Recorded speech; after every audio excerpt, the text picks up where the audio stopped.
Learners, एक बार पुनः हम लोग अपने टॉपिक को आगे बढ़ाने के लिए आ चुके हैं।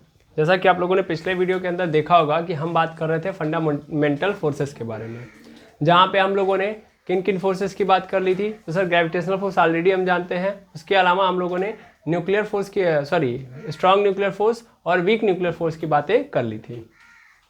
ठीक है, अब हम बात करने जा रहे हैं आगे की ओर।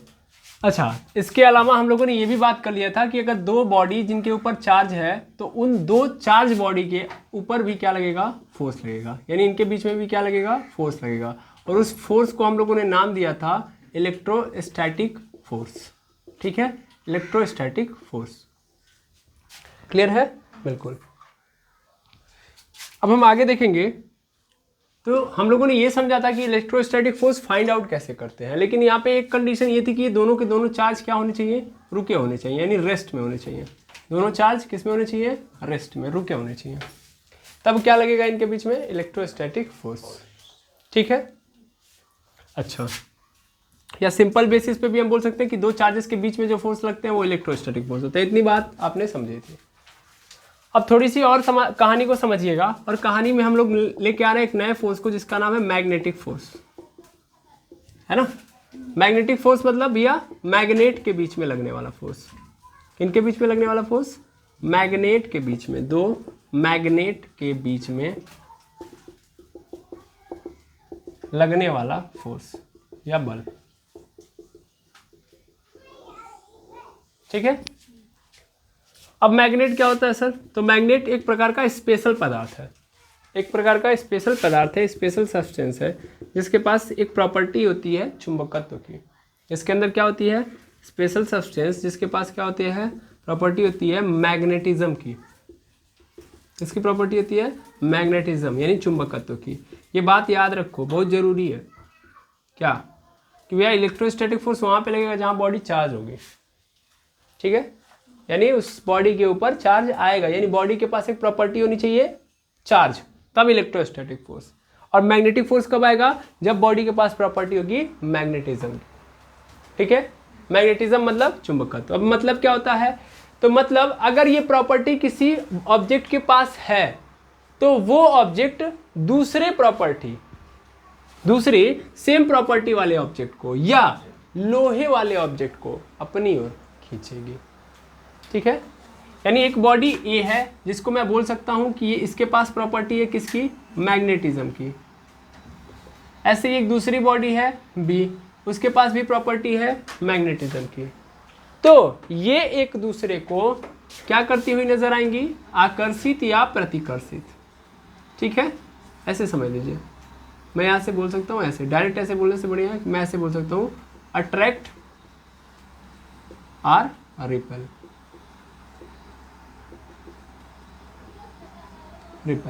ठीक है, अट्रैक्ट मतलब खींचती हुई नजर आ सकती है अपने पास, अदरवाइज दूर भगाती हुई नजर आएंगी जिनके पास ये प्रॉपर्टी होगी। अच्छा, दूसरी बात कि अगर मान लीजिए यही एक ऑब्जेक्ट ए है जिसके पास प्रॉपर्टी है किसकी, मैग्नेटिज्म की, किसकी, मैग्नेटिज्म की, और दूसरा ऑब्जेक्ट है बी, लेकिन इसके पास ये प्रॉपर्टी नहीं है, मैग्नेटिज्म की प्रॉपर्टी नहीं है। ये क्या है, आयरन से बना हुआ ऑब्जेक्ट है। तब उस कंडीशन में ये मैग्नेटिज्म वाली प्रॉपर्टी वाला जो ऑब्जेक्ट होगा इस बी को अपनी ओर क्या करेगा, खींचेगा। तो बहुत इंपॉर्टेंट बात है, इसको पकड़िए। क्या समझाया मैंने बताया कि भैया मैग्नेटिक फोर्स दो मैग्नेट के बीच में लगने वाला बल है। और मैग्नेट किनको बोलेंगे, तो एक स्पेशल सब्सटेंस को हम लोग मैग्नेट बोलते हैं जिनके पास क्या होता है, मैग्नेटिज्म की प्रॉपर्टी होती है। इस मैग्नेटिज्म की प्रॉपर्टी आ जाने से, यानी चुंबकत्व का गुण आ जाने से क्या होता है, तो वो पदार्थ दूसरे चुंबकत्व गुण वाले पदार्थ को या तो अपनी ओर खींचना स्टार्ट कर देगा या तो ढकेलना। चुंबक देखे है ना, नॉर्मली चुंबक देखा होगा आपने। चुंबक मेरे पास भी है, मैं आपको दिखाने का प्रयास करता हूँ। देखिए, स्पेशली मैंने इसको रखा ही इसीलिए है। ठीक है, ये देख पा रहे होंगे आप। अब मेनली चुंबक दिखते हैं, देखिए ये चुंबक है। ठीक है, ये भी एक चुंबक है, ये भी एक चुंबक है। पहली बात तो ये ध्यान से देख लेंगे कि इस चुंबक और इस चुंबक के अंदर ये दो अलग टुकड़े हो गए, इसलिए ये अलग अलग हैं। लेकिन पहले ये जुड़े हुए थे तो इसलिए क्या थे, एक चुंबक थे। अगर जुड़ा हुआ है तो एक चुंबक, लेकिन तोड़ दिया तो दो अलग अलग चुंबक। अब दो अलग अलग कैसे, इसको समझिएगा। मैंने क्या बोला था, मैंने ये बोला कि भैया ये भी पदार्थ है जिसके पास मैग्नेटिज्म है, ये भी एक पदार्थ है जिसके पास मैग्नेटिज्म है। अब इन दोनों पदार्थों को पकड़िए, तो सबसे पहली चीज़ तो आपको नजर आ रहेगी कि जब मैं इनको एक पास लेके आऊँगा तो देखिए खींच ले रहा है, खींच लिया कि नहीं खींच लिया, देखो खींच लिया ऐसे, है ना, यहाँ पे भी चिपका दो या ऐसे पकड़ लो, ऐसे, हाँ ठीक, देखिए चिपका दिया मैंने, चिपक गया, हाँ या ना। लेकिन अगर थोड़ा सा मैं कुछ वेरिएशन लेके आ जाऊँ, जैसे इसको मैं थोड़ा सा चेंज करके ऐसे करूँ, अब देखिए मैं चिपकाना चाह रहा हूँ, देखिए लेकिन चिपक नहीं रहा है, ये समझ पा रहे हैं, चिपक नहीं रहा है। तो दोनों प्रॉपर्टी नजर आ रही नहीं आ रही है। पहले में अगर मैं ऐसे कर रहा हूँ तो क्या हो रहा है, चिपका ले रहा है, चिपका ले रहा है, देखो चिपका लिया, लेकिन मैंने थोड़ा सा उल्टा करके ऐसे स्टार्ट किया, तब देखो दूर भाग रहा है, चिपका नहीं रहा है, तब उस कंडीशन में ऐसे सीधा नहीं हो रहा है, दिख रहा है। तो अगर दो पदार्थ जिनके पास मैग्नेटिज्म का गुण है, उनको पास लाने पर ये चिपक भी सकते हैं और नहीं भी चिपक सकते, यानी दूर भी भाग सकते हैं। लेकिन अगर लोहे का कोई ऑब्जेक्ट है, लोहे का ऑब्जेक्ट दैट मीन्स लोहा ये है हम लोग के पास, ताला वाला लाइए, शुद्ध लोहा नहीं है ही लग रहा है तो देखिए ये क्या है, चिपका लिया इस ताले को, मैंने इसको उल्टा कर दिया तो भी चिपका लिया, फिर से ऐसे कर दिया तो भी चिपका लिया, ऐसे कर दिया तो भी चिपका लिया, ऐसे कर दिया तो भी चिपका लिया, कैसों भी करूँगा चिपकाएगा, ये चिपकाएगा। देखिए ग्रेविटेशनल फोर्स लग गया तो हम क्या करें, समझ पा रहे, क्योंकि वो ताला उतना तगड़ा नहीं था, मतलब उतना प्योर लोहा नहीं था उसके अंदर, इसलिए ऐसी दिक्कत है। ठीक है, आई होप समझ में आ गया होगा। तो जिन भी पदार्थों के पास मैग्नेटिज्म का गुण होता है, ठीक है, वो क्या करेंगे, एक दूसरे को क्या करेंगे, पास बुला सकते हैं या दूर भगा सकते हैं। लेकिन अगर उस मैग्नेटिज्म प्रॉपर्टी वाले पदार्थ के पास जब मैं आयरन को लेके जाऊंगा तो क्या करेगा, चिपकाएगा, अट्रैक्ट करेगा। इतनी बात में कोई दुविधा बिल्कुल नहीं है। तो 100% क्या हो रहा है भाई, अट्रैक्ट और रिपेल का मतलब क्या होता है, पुल और पुश। क्या हो रहा है, दोनों ऑब्जेक्ट पास आ रहे हैं, तो पास आ रहे हैं तो इसका मतलब उनको खींच के कोई लेके आ रहा है, नहीं आ रहा है, और कोई पुल कर रहा है तो भी फोर्स है, ढकेल रहा है तो भी बल ही लग रहा होगा, है ना। इसका मतलब वहां भी क्या हो गया, फोर्स आएगा। फोर्स की एक और कहानी को आप समझ ही चुके होंगे, लेकिन एक बार मैं पुनः समझाता हूँ आपको। देखिए इसको देखिएगा, इस कॉपी के ऊपर मैंने इसको रखा, ये किस में है, रेस्ट में। मैं एकदम फील कराना चाहता हूँ कि फोर्स है, दिख रहा है, आई होप दिख रहा होगा, दिख रहा है, ठीक। अब ये किस में है, रेस्ट में है। अब ये दूसरा चुंबक जाएगा इसके पास, और देखिए इसको क्या कर दिया इसने, मोशन में कर दिया। आप इसको स्लो मोशन में देखिएगा, ठीक है, फिर से देखिएगा, ये रेस्ट में है ऑब्जेक्ट, ये चुंबक गया, ये जो ही इसके पास गया, ये जो ही इसके पास गया, देखेंगे आप ध्यान से, तो इसने क्या कर दिया, इसको चिपका लिया, दैट मीन्स इसको मोशन में ला दिया कि नहीं ला दिया, आया ना। अच्छा इस बड़े वाले को रख के देखें, देखेंगे कुछ तो चेंजेस लेके आओ बेटा, छोटा है ना तो छोटा चेंज को थोड़ा कम ला पाएगा, लेकिन देख पा रहे होंगे आप, देखिए ला दिया ना इसने भी मोशन में। तो रेस्ट से मोशन में जो लेके आता है दैट मीन्स कौन है, वो फोर्स है। यानी फोर्स ही ये काम कर सकता है जो किसी ऑब्जेक्ट को रेस्ट से क्या ला सकता है, मोशन में ला सकता है। आई बात समझ में। तो इसका मतलब इनके बीच में क्या लग रहा है, फोर्स, और वही फोर्स कौन सा है, मैग्नेटिक फोर्स है। समझ में आया कि नहीं आया, आई होप आपको समझ में आ रहा होगा, क्लियर है, यस आर नो। अब यहाँ पे जैसा कि आपने देखा कि ये कभी अट्रैक्ट कर रहे हैं कभी रिपेल कर रहे हैं, तो ये कहानी कहाँ से आती है। तो एक्चुअल में जैसा कि आप लोगों ने ये देखा है कि ये प्रॉपर्टी तो सर चार्जेस के बीच में थी। अगर दो चार्जेस सेम थे तो दूर भाग रहे थे, अपोजिट चार्जेस थे तो पास आ रहे थे। तो वहाँ पे हम लोगों ने क्या साइन लिया था, प्लस और माइनस का, कि अगर ये प्लस है तो दूसरा भी प्लस है तो दूर भागेंगे, एक माइनस है दूसरा प्लस है तो पास आएंगे, और अगर दोनों माइनस माइनस है तो फिर दूर भागेंगे। ये कहानी समझी थी। वैसे ही इस स्पेशल पदार्थ जिसको हम मैग्नेट करते हैं, इसके पास भी ऐसे ही साइन होते हैं, लेकिन यहाँ पे प्लस और माइनस नहीं होते हैं। एक्चुअल में मैग्नेट के पोल होते हैं, मैग्नेट के ऊपर साइन नहीं होते, प्लस और माइनस नहीं होते। मैग्नेट के क्या होते हैं, पोल। हर मैग्नेट के कितने पोल, दो पोल। जैसे चार्जेस कितने, दो, एक प्लस और एक माइनस, वैसे ही पोल भी कितने, दो, एक नॉर्थ पोल और एक साउथ पोल। समझ पा रहे हैं। अब ये नॉर्थ पोल और साउथ पोल का मतलब क्या है, ये भी हम लोगों ने एज्यूम किया कैसे, ये भी हम लोगों ने एज्यूम किया कि भैया अगर हम चुंबक को ले रहे हैं, चुंबक कई प्रकार का होता है, आप आगे पढ़ेंगे तो देखेंगे, और इस चुंबक को मैंने क्या किया, रस्सी से लटका के फ्रीली छोड़ दिया, तो ये घूमते घूमते घूमते घूमते, ये तो अभी क्या है, ये आपको रॉड क्या बोलते हैं, सर्कुलर नज़र आ रहा है, जो रॉड वाला होता है। स्पेशली समझ लो ये मेरा मार्कर जो है वो क्या है, रॉड है, ऐसा ही रॉड चुंबक है, हाँ बिल्कुल, इसको हम लोग छड़ चुंबक भी बोलते हैं, ठीक है। अब इसको मैं ऐसे रस्सी के अंदर लटका देता हूँ, लटकाने के बाद मैं इसको छोड़ दूंगा तो ये घूमते घूमते घूमते घूमते सपोज कर लो ऐसे रुक गया, ऐसे रुक गया। अब रुकने का मतलब क्या है कि इसका एक सिरा इस साइड रुका है, इसका दूसरा सिरा इस साइड रुका है, समझ पा रहे हैं। तो ये जो सिरा इस साइड रुका हुआ है ये इसका क्या होगा, नॉर्थ पोल, यानी एक पोर्शन क्या हो जाएगा इसका नॉर्थ पोल, और दूसरा सिरा क्या हो जाएगा साउथ पोल, समझ पा रहे हैं। या सिंपल बेसिस पे समझो तो अगर मैं इसको फ्रीली छोड़ूंगा तो ये हमेशा उत्तर और दक्षिण की ओर रुकेंगे। पूरब पश्चिम समझते हैं, दिशाएं समझते हैं ना, 4 दिशाएं होती हैं, पूरब पश्चिम उत्तर दक्षिण। हाँ क्या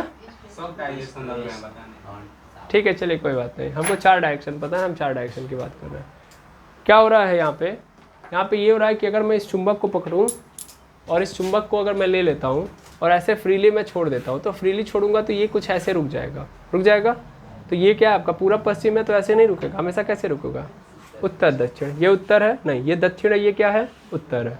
अब अगर ऐसे रुक गया तो जो सिरा उत्तर में रुका, उत्तर वाला ध्रुव हो गया उत्तरी ध्रुव, दैट मीन्स नॉर्थ पोल, और जो दक्षिण साइड में रुका उसको हम लोग क्या बोलेंगे साउथ पोल, यानी दक्षिणी ध्रुव। क्लियर है। तो एक मैग्नेट के कितने ध्रुव होते हैं भैया, मैग्नेट चार्जेस के अंदर प्लस माइनस में नहीं बटा होता है, इसके 2 ध्रुव होते हैं। एक होता है नॉर्थ पोल, यानी मैग्नेट के पास 2 पोल होते हैं, एक होता है नॉर्थ पोल यानी उत्तरीय ध्रुव, और दूसरा होता है साउथ पोल यानी दक्षिणीय ध्रुव। ठीक है, जब यहाँ तक पहुँचे आप तो इन सबको पकड़ लीजिए। आई होप समझ में आ गया होगा। सेम कहानी यहाँ भी होती है कि अगर मैं नॉर्थ, अब मैं 2 मार्कर ले रहा हूँ, यहाँ से एज्यूम कर लो सिंपल, इन दोनों का जो ये कैप वाला पोर्शन है, सपोज कर लो ये नॉर्थ वाला सिरा है और जो बैक साइड वाला ये क्या है साउथ वाला। तो होगा क्या कि जब मैं इन दोनों को एक पास लेके आऊँगा तो नॉर्थ यानी सेम है, सेम पोल है ना, तो सेम पोल क्या करेंगे दूर भागेंगे, और मैंने अगर अपोजिट कर दिया तब पास आएंगे, अट्रैक्शन आएगा। क्लियर है। जैसे चार्जेस में हो रहा था तो सेम चार्जेस दूर भाग रहे थे, अपोजिट चार्जेस पास आ रहे थे, सेम कहानी, सेम पोल दूर भागेंगे, अपोजिट पोल क्या होंगे पास आएंगे। क्लियर है बिल्कुल। आई होप यहाँ तक कहानी समझ में आ गई होगी। तो यहाँ भी सेम होगा, फिर से मैं लिख दे रहा हूँ कि सेम पोल दूर भागेंगे,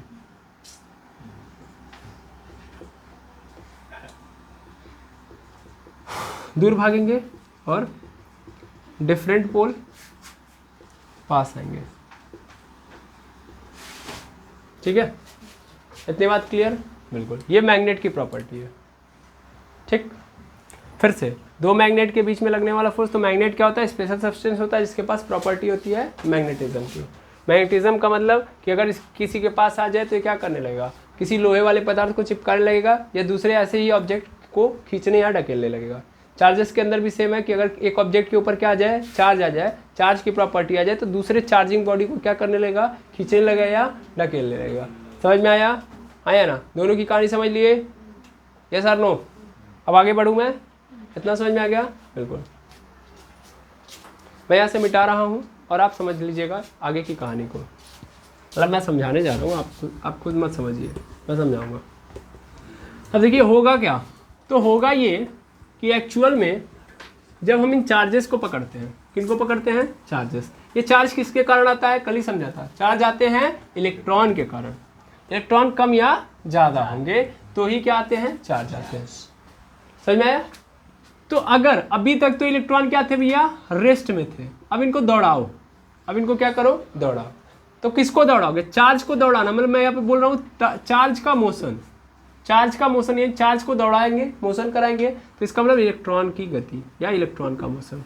इलेक्ट्रॉन को दौड़ाना, चार्ज को दौड़ाना मतलब इलेक्ट्रॉन को दौड़ाना। तो इलेक्ट्रॉन दौड़ेगा, और जब कभी भी चार्ज मूव कर रहा होता है, गति कर रहा होता है, यानी इलेक्ट्रॉन दौड़ेगा, तब वह एक चुंबक की तरह काम करेगा। तब वो किसकी तरह काम करेगा? एक चुंबक की तरह काम करेगा। अभी नहीं समझ में आया? अभी आ जाएगा। कि मतलब एक रॉड है, जैसे कि आप तार लेते हो, क्या लेते हो? तार। तो जब उस तार को पकड़ते हो और उस तार के अंदर, मान लेता हूँ कि ये तार है भैया, ये तार है, वायर है। इस वायर में हम लोगों ने क्या दौड़ा दिया? मैंने बोल दिया करंट जा रहा है। तो करंट का मतलब क्या हो रहा है? करंट मतलब, ध्यान से समझिएगा, मान लेता हूँ कि ये वायर है, इस वायर को यहाँ पे अच्छे से दिखा रहा हूँ। अब इसके अंदर इलेक्ट्रॉन दौड़ा दिया, तो इलेक्ट्रॉन मतलब चार्ज दौड़ा दिया ना, चार्ज दौड़ा दिया। जब मैं चार्ज दौड़ाऊँगा, क्या दौड़ाऊँगा? चार्ज। तो चार्ज के दौड़ने से क्या उत्पन्न होगा? सर पहली बात, जब ये चार्ज रुका हुआ था तो इसने अपने चारों ओर एक फील्ड जनरेट किया हुआ था, इलेक्ट्रिक फील्ड। वो फील्ड जिसके अंदर दूसरा आवेश आएगा तो खींचेगा या दूर भगाएगा। वैसे ही देखिए यहाँ पे एक बात समझिएगा, जैसे चार्ज होता है ना, तो चार्ज जैसे बोला हूँ ना कि एक चार्ज के पास दूसरा वाला चार्ज लेके आऊँगा तो खींचने या ढकेलने लगेगा। तो भाई एक एरिया में ही खींचेगा ढकेलेगा ना, कि कहीं भी हम किसी दूसरे चार्ज को रख देंगे वो खींच लेगा? नहीं ना, उसके लिए एक एप्रोप्रिएट एरिया में आना पड़ेगा। तो हर चार्ज का अपना क्या होता है? एक एरिया होता है। इस एरिया को हम लोग क्या बोलते हैं? Electric field. क्या बोलते हैं? Electric field.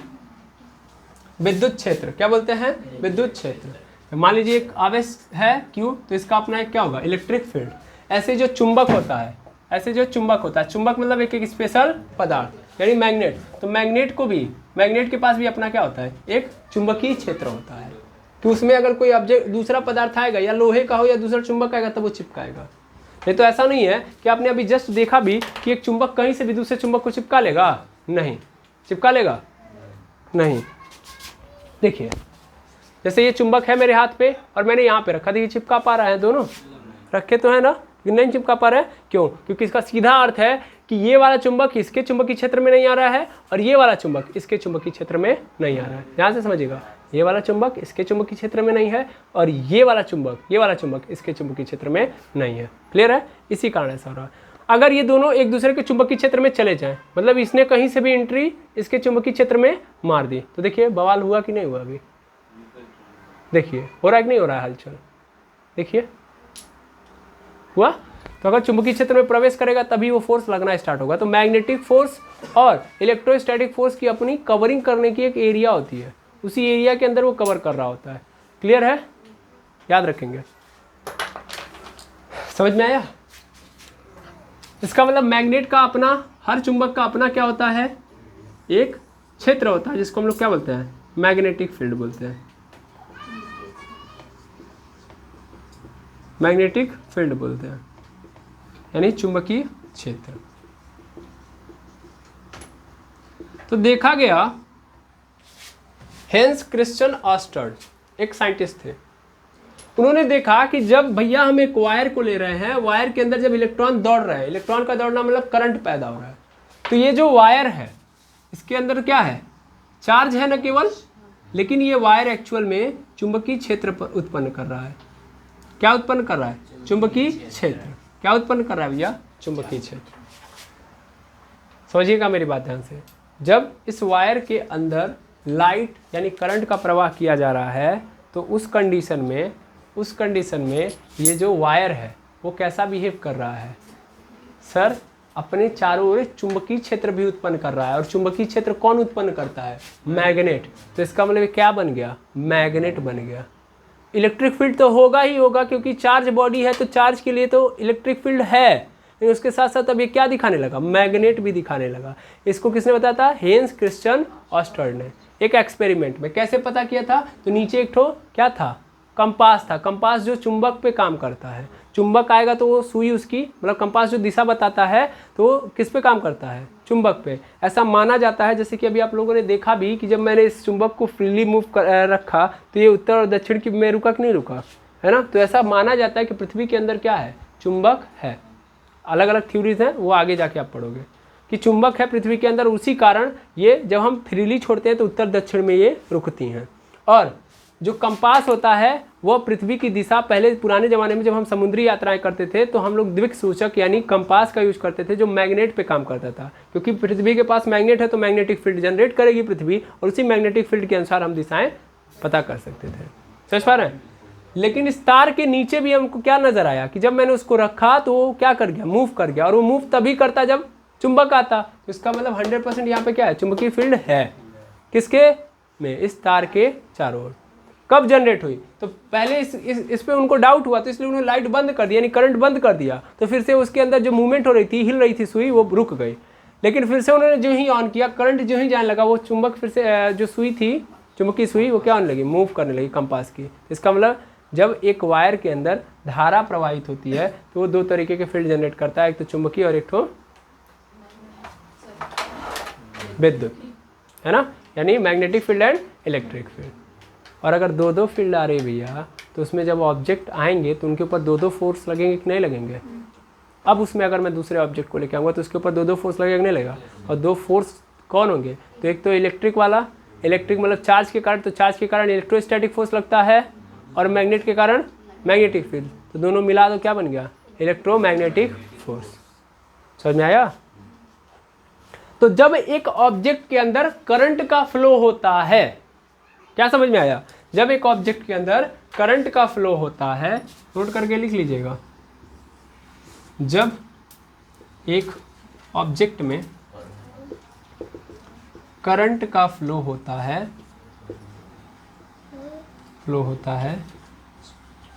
तो वो चुंबक की तरह,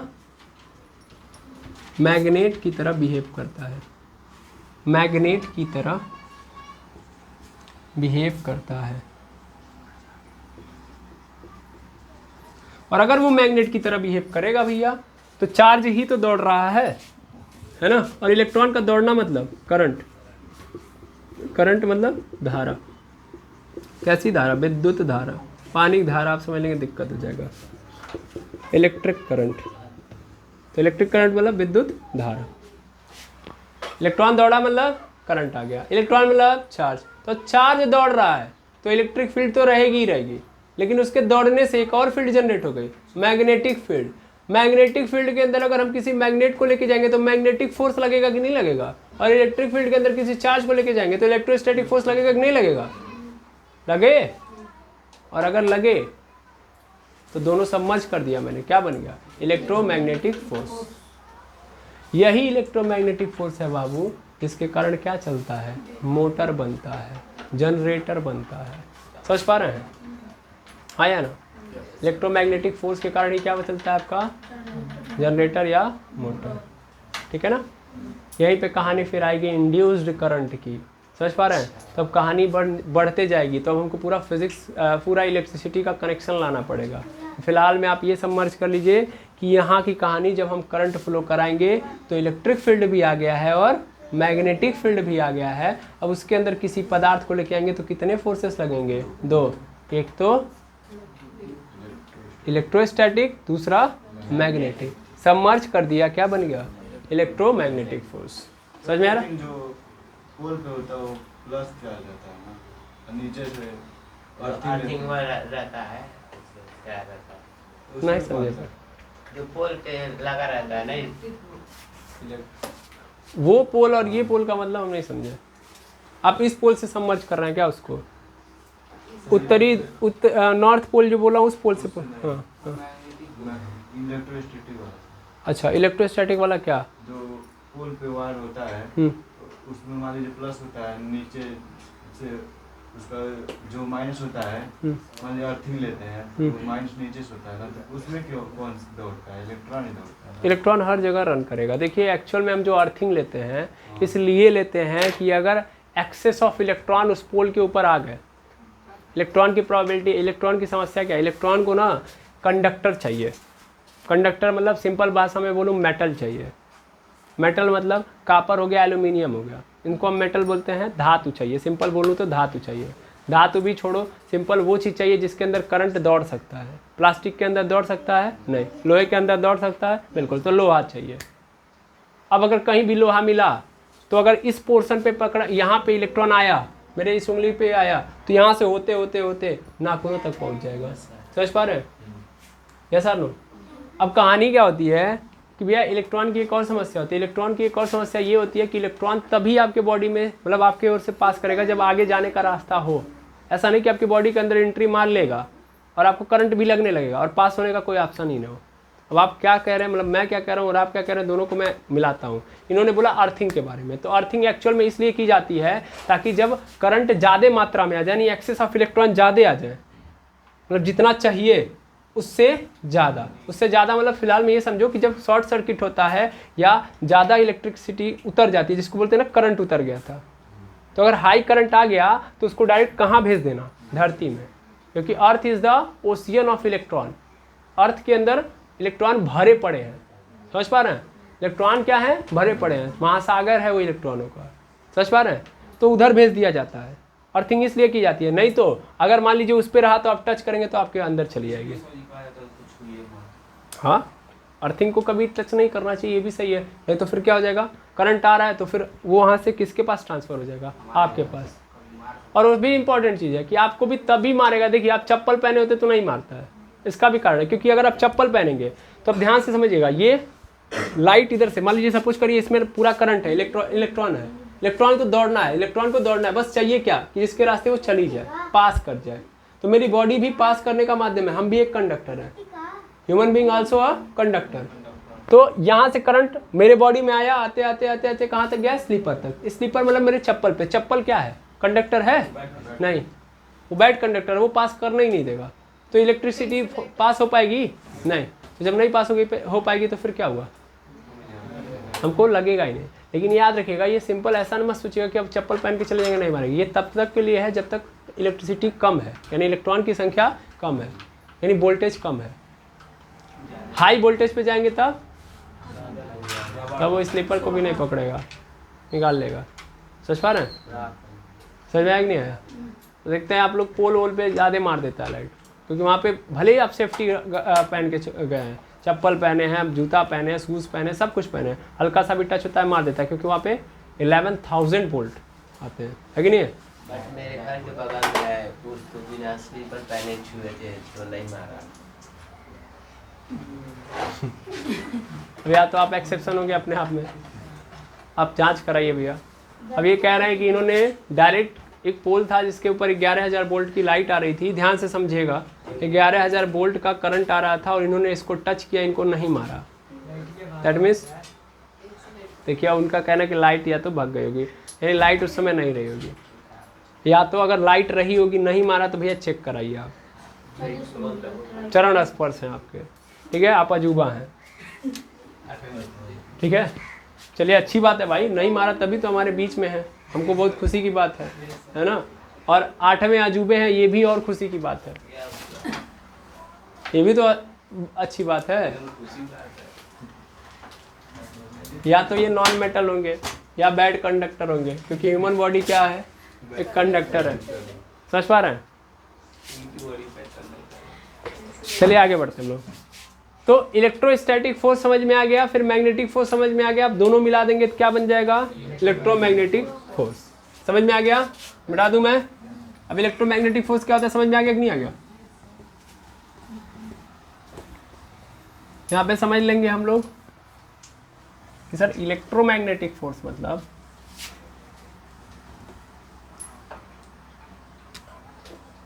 यहाँ पे मैं बोल दूंगा इलेक्ट्रोमैग्नेटिक फोर्स।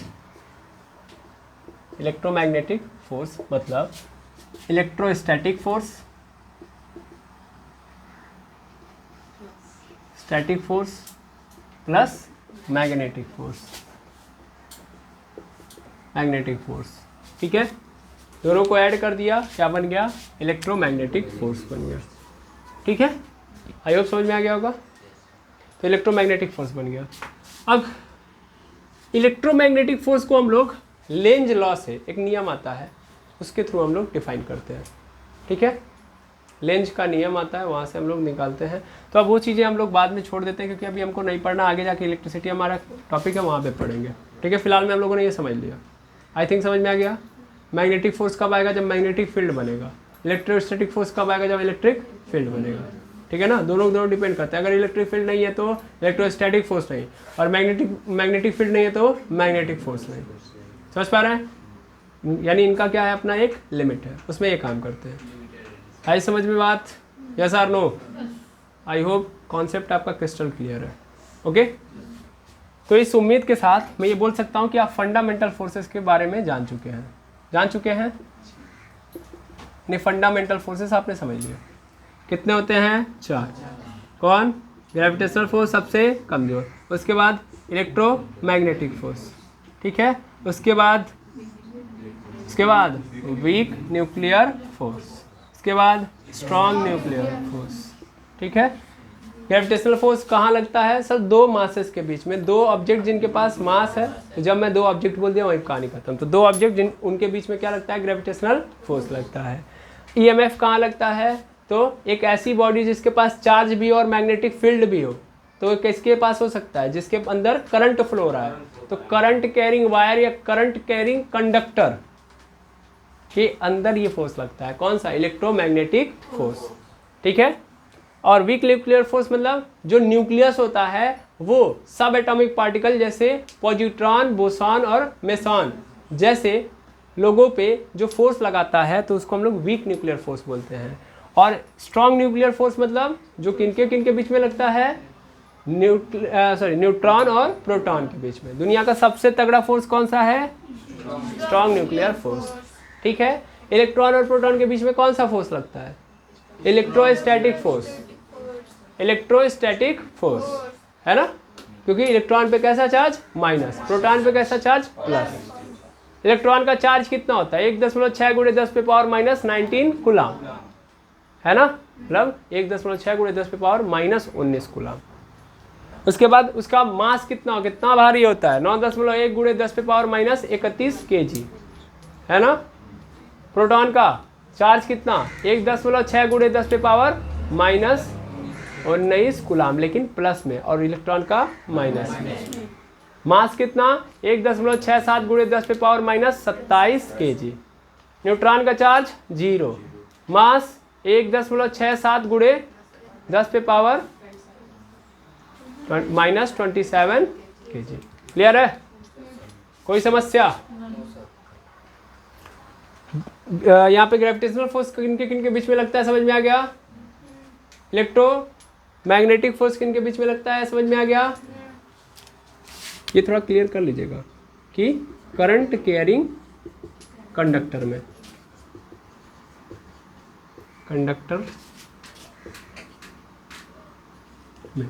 ये 2 ऑब्जेक्ट के बीच में, ठीक है। ये न्यूक्लियस और इनके बीच में सब atomic particle, positron, meson, boson, ETC के बीच में। ये किनके बीच में? न्यूट्रॉन और प्रोटॉन के बीच में, ठीक है। अच्छा, एक चीज़ अगर पूछ दे आपसे, नेचर मतलब ग्रेविटेशनल फोर्स का नेचर कैसा होता है? ऑलवेज अट्रैक्टिव, हमेशा खींचता है ना। अच्छा, EMF का नेचर, इसके अंदर दोनों भरे पड़े हैं, खींचेगा भी ढकेलेगा भी, ठीक है ना।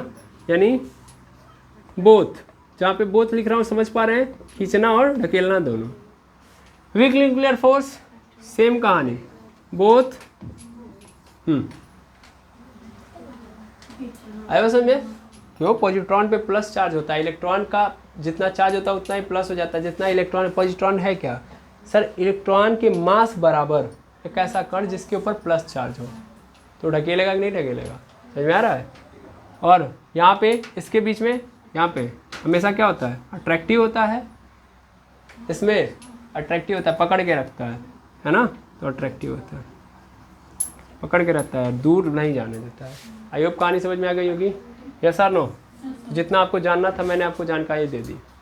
इसके अलावा आपको जानकारी की अभी फ़िलहाल में ज़रूरत है, आगे है, अभी नहीं है, ठीक है।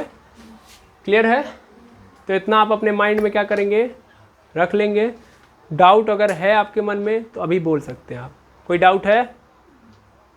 किसी भी व्यक्ति, महिला, पुरुष, कोई भी, कोई एमर्स यहाँ पे जो है जिनके पास समस्या है? ठीक है, तो अगर आपको समझ में आए जी जी, जैसे इलेक्ट्रॉन एक पार्टिकल है एटम के अंदर, प्रोटॉन एक पार्टिकल है, न्यूट्रॉन एक पार्टिकल है, मतलब एटम के अंदर जाएंगे तो छोटे छोटे कण मिलेंगे। तो जैसे प्रोटॉन, न्यूट्रॉन और इलेक्ट्रॉन छोटे छोटे कण हैं, वैसे ही पॉजिट्रॉन भी हैं, बोसॉन भी है, मेसॉन भी है। बट प्रॉब्लम ये है कि इनके ये जो लोग होते हैं इनका फिक्स एरिया नहीं होता है, समझ पा रहे हैं, इसीलिए हम इनकी बात नहीं करते हैं। ये किन्हीं किन्हीं कंडीशनों में उत्पन्न होते हैं, समझ पा रहे हैं, कि हमेशा नहीं आपको नजर आएंगे, किसी कारणवश ये क्या होंगे, उत्पन्न होंगे, समझ पा रहे हैं। तो इसीलिए हम इनकी बात नहीं करते हैं, लेकिन ये रहते हैं। क्लियर है, ये बात ध्यान देंगे। और कोई डाउट? कोई डाउट नहीं है? चलिए, अगर कोई डाउट नहीं है तो आज के लेक्चर को यहीं पे एंड करेंगे, क्योंकि फंडामेंटल फोर्सेस यहीं पे डन किया जाएगा। अब इसके बाद हम लोग ग्रेविटेशनल फोर्स की कहानी को आगे बढ़ाएंगे। ओके, तो आज के लिए इतना ही, मिलते हैं नेक्स्ट वीडियो के अंदर। Thank you very much.